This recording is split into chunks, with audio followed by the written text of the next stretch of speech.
يعني بطمأنينة وسكينة كل ما أحضره. لما تسمعي الفيديو يعني الفيديو حقك بعد ذاك ربنا سهل لي ومشيت العمرة.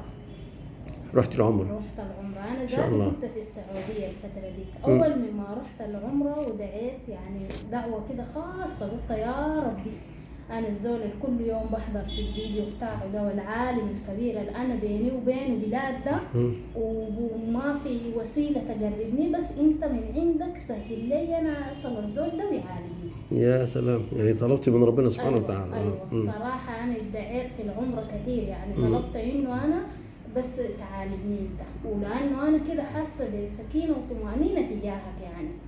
الحمد لله. أفضل. تاني ربنا قدر لي رجعت السودان، وأساسا أنا ما كنت جاية أنا للعلاج، جيت مع أخوي كان عيان. أيوة. ومنها سبحان الله يعني قلت بالمرة أناديك. الله يسلمك. الحمد لله.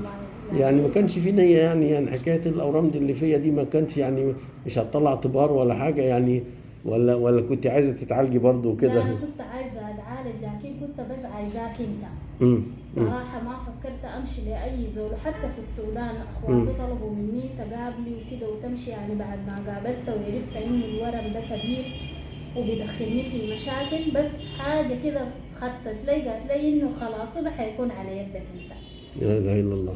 أيوة. شعور الحمد لله، شعور قلبي الحمد لله. أيوة. الحمد لله الحمد لله. ربنا سعيت والحمد لله وصلت وعالجت، وما كنت متخيلة إنه العملية تتم كده سهلة وأكون أضعافها سريع، ما في ألم ما في أوجاع، ومعنوياتي كانت عالية وأنا داخلة العملية كنت مطمئنة شديد، أصلا ما جاتني خوفة ولا رعب ولا إنه مثلا حتحصل لي حاجة، بالعكس كان نسبة 100% أنا كنت خاطرة إني حاطلع سليم إن شاء الله. لا قوة إلا بالله. لا قوة إلا بالله. الحمد لله. مطمئنة لك شديد. الحمد لله. الطمأنينة دي من عند ربنا بقى. أيوة. يعني إيه السكينة دي بتنزل من عند ربنا سبحانه وتعالى، بتخلي الناس تبقى يعني عندها هذا الإحساس، وفي ناس تبقى خايفة ومرعوبة وكده، لكن ده برضو من فضل الله عليك إنه يبعث في قلبك كده يعني إيه سكينة كده، وإن شاء الله على قدر إن شاء الله يعني رجائك من الله سبحانه وتعالى إن شاء الله يتم لك الخير. كانوا بيقول لي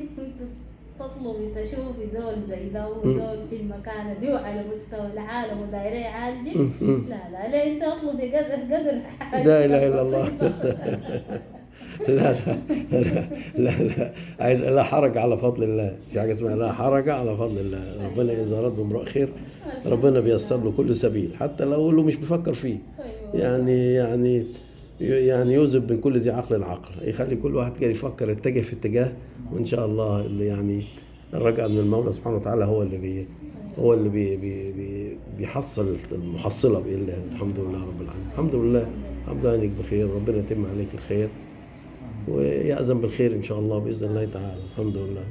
انا سعيد بمقابلتكم والروح العاطفه الجميله اللي تولدت دي. الحمد لله رب العالمين.